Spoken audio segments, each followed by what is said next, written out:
హైదరాబాదీ కుటుంబం మృతితో బంధువులు విషాదంలో మునిగిపోతున్నారు. 3 ఏళ్ల క్రితం అమెరికాకు సికింద్రాబాద్కు చెందిన శ్రీ వెంకట్, కొంపల్లికి చెందిన తేజస్విని వెళ్లారు. సెలవులను సరదాగా గడిపేందుకు అట్లాంటాలో బంధువుల ఇంటికి వెళ్లి వస్తుండగా వెంకట్ కుటుంబం రోడ్డు ప్రమాదంలో సజీవదహనమయ్యారు. దీనిపై మోర్ డీటెయిల్స్ మా ప్రతినిధి విజయ్ అందిస్తారు. జరిగినటువంటి ఘోర రోడ్డు ప్రమాదంలో నలుగురు కుటుంబ సభ్యులు ఆ కారు ప్రమాదంలో మంటల్లో చిక్కుకొని మృత్యువాత పడ్డారు. కొంపల్లికి చెందినటువంటి తేజస్విని అలాగే శ్రీ వెంకట్ దంపతులు వారిద్దరితో పాటు సిద్ధార్థ్ అలాగే మృద వారిద్దరి పిల్లలు కూడా ఈ ప్రమాదంలో ప్రాణాలు కోల్పోయారు. సజీవ దహనం అయిపోయినటువంటి సిచ్యువేషన్ అయితే కనిపిస్తుంది. ప్రస్తుతం మనం తేజస్విని వాళ్ళ ఇంటి దగ్గర అయితే ఉన్నాము. ప్రమాదం గురించి తెలుసుకున్నటువంటి తేజస్విని తల్లిదండ్రులు రవికుమార్ అలాగే ఆయన భార్య అనిత కూడా నిన్ననే ఇక్కడి నుంచి బయలుదేరి కొంపల్లి నుంచి హైదరాబాద్ నుంచి బయలుదేరి నైటు అమెరికా కూడా వెళ్ళినట్లుగా తెలుస్తూ ఉంది. ఆ ఇద్దరు పిల్లలు చనిపోవడం అనేది అందరినీ కూడా స్థానికంగా అందరినీ కూడా కలిచివేస్తూ ఉంది. ఆయన కుటుంబ సభ్యులతో పాటు తేజస్విని బంధువులు రవికుమార్ బంధువుల్లో కూడా తీవ్రని శోకాన్ని అయితే నింపింది.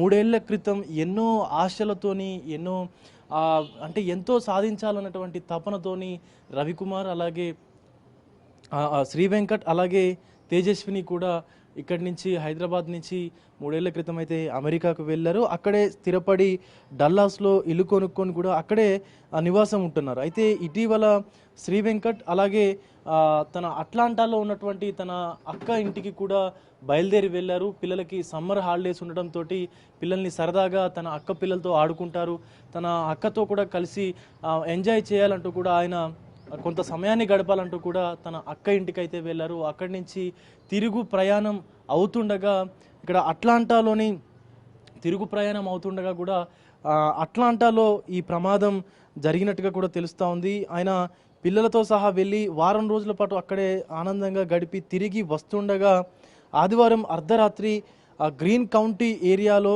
రాంగ్ రూట్లో వచ్చినటువంటి ఒక మినీ ట్రక్కు వారి కారును ఢీ కొట్టడంతో ఒక్కసారిగా వేగంగా ఢీ కొట్టడంతో కారులో మంటలు చెలరేగాయి. మంటలు చెలరేగానే త్రుటిలో తప్పించుకునేటువంటి ప్రయత్నం కూడా చేసినట్టుగా తెలుస్తుంది. కానీ కారు మొత్తం కూడా లాక్ అయిపోయి ఆ నలుగురు కూడా శ్రీ వెంకట్, తేజస్విని అలాగే శ్రీ వెంకట్ ఇద్దరు పిల్లలు మృద, సిద్ధార్థ్ ఇద్దరు పిల్లలు కూడా ఈ యొక్క మంటల్లో చిక్కుకొని వారి ప్రాణాలు కోల్పోయినట్టుగా తెలుస్తూ ఉంది.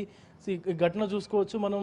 తేజస్విని వాళ్ళ నాన్న ఇంటి దగ్గర ఉన్నాము, తేజస్విని ఇంటి దగ్గర అయితే ఉన్నాము. రవికుమార్, అనిత నిన్ననే బయలుదేరి కూడా అమెరికాకి అయితే వెళ్ళిపోయారు. వారి యొక్క DNA ఆధారంగా కారులో మొత్తం మంటలు చెలరేగాయి కాబట్టి శరీరం అయితే అసలు ఉండే అవకాశం లేదని అక్కడ ఉన్నటువంటి పోలీస్ అధికారులు కూడా చెప్తున్నారు. DNA అలాగే వారి యొక్క ఫింగర్ ప్రింట్స్ ఆధారంగా కూడా వాళ్ళ యొక్క బాడీలను గుర్తించేందుకైతే అక్కడ ఉన్నటువంటి ఫోరెన్సిక్స్ అధికారులు కూడా చర్యలు చేపట్టినట్టుగా తెలుస్తోంది. మరొక పక్క తేజస్విని అన్న కూడా ఆయన కూడా అమెరికాలోనే స్థిరపడ్డట్టుగా కూడా తెలుస్తూ ఉంది. అటు శ్రీ వెంకట్ తల్లిదండ్రులు కూడా అటు సికింద్రాబాద్లో నివాసం ఉంటున్నారు. వారు కూడా సుమారుగా సంవత్సర కాలం పాటు నుంచి కూడా తమ కొడుకు వద్దే ఉంటున్నట్టుగా తెలుస్తోంది. ఈ ఏజ్లో తమ కొడుకు పైన ఆధారపడినటువంటి శ్రీ వెంకట్ తల్లిదండ్రుల పరిస్థితి అలాగే తేజస్విని తల్లిదండ్రుల పరిస్థితి దయనీయంగా మారిందని చెప్పాలి. ఎందుకంటే ఇద్దరు చిన్న పిల్లలు వారి యొక్క భవిష్యత్తు కోసం వీరు ఇక్కడి నుంచి అమెరికా వెళ్ళి అక్కడే స్థిరపడి ఏదో పని చేసుకుంటూ బ్రతుకుతున్నటువంటి సమయంలో అనుకోని ఒక విపత్తు కారణంగా ఎవరో చేసిన తప్పుకి ఒక ట్రక్ డ్రైవర్ అతను రాంగ్ రూట్లో వచ్చి ఢీకొట్టడం వల్ల వీళ్ళ ప్రాణాలు ఈరోజు పోయినటువంటి సందర్భం కనిపిస్తూ ఉంది. ఖచ్చితంగా ఇలాంటి వాటిపైన చర్యలు తీసుకోవాలంటూ కూడా ఇటు తేజస్విని తల్లిదండ్రులు అటు శ్రీ వెంకట్ తల్లిదండ్రులు కూడా అధికారులకైతే చెప్తున్నటువంటి పరిస్థితి కనిపిస్తూ ఉంది. కెమెరామెన్ సంజుతో విజయ్, బిగ్ టీవీ, కొంపల్లి నుండి.